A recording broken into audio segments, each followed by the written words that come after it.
বন্ধুরা, আজকে আমি বানাবো উচ্ছে আর কুমড়ো দিয়ে উচ্ছে চচ্চড়ি। দেখুন, তার জন্য আমি একটা কড়াই নিয়ে নিয়েছি। কড়াইটা গরম হওয়ার পরে একটু তেল দিয়ে তার মধ্যে একটু হলুদ গুঁড়ো দিয়ে আমি যে উচ্ছেগুলোকে কেটে নিয়েছি মোটা মোটা করে, সেটাকে আমি ভেজে নেব।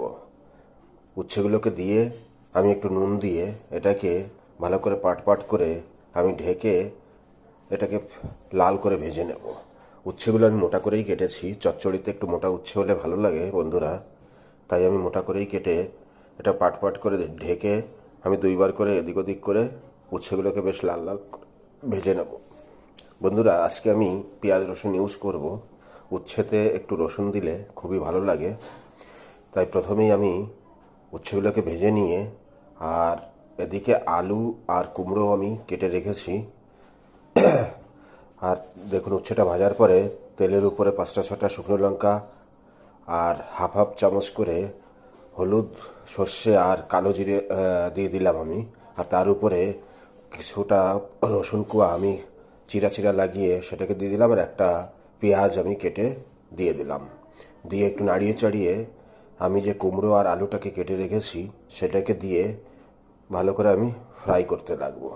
এবার ফ্রাই করার সময় দেখুন, স্বাদ অনুসারে আমি নুন দিয়ে দেবো, হলুদ গুঁড়ো 1 চামচ, জিরের গুঁড়ো, ধনিয়া গুঁড়ো আর লাল লঙ্কার গুঁড়ো 1 1 চামচ করে সব দিয়ে আমি এটাকে ধিমে আঁচে করে মিডিয়াম টু লো ফ্লেমে আমি এটাকে ঢেকে ঢেকে আস্তে আস্তে এটাকে কষিয়ে নেব। আমি এখানে লো ফ্লেমে এই জন্যই বানাবো, আস্তে আস্তে কষালে সবজিগুলো বেশ সফট হয়ে যাবে। আর একটু নাড়িয়ে নিয়ে দেখুন, 3টে টমেটো আমি কেটে রেখেছিলাম সেটাকে দিয়ে আবার নাড়িয়ে দিয়ে আমি আবার ঢেকে দিয়ে এটাকে কষিয়ে নিলাম। কষানোর পরে দেখুন, যে উচ্ছেগুলো আমি কেটে ভেজে রেখেছিলাম সেই উচ্ছেকে দিয়ে আবার একটু নাড়িয়ে চাড়িয়ে তারপরে দেখুন আমি রোস্টেড করা আমি পোস্ত এখানে ইউজ করব।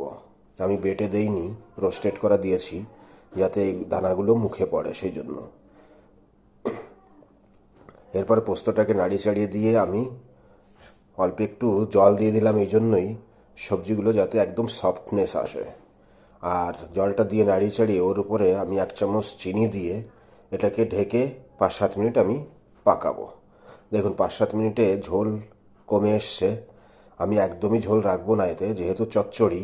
আমি জাস্ট জলটা দিয়েছিলাম ওটাকে সিদ্ধ করার জন্য। ঝোলটাকে শুকিয়ে নিয়ে আমি এটাকে নামিয়ে নেব। দেখুন, ঝোলটা শুকিয়ে গেছে 5 7 মিনিট পরে।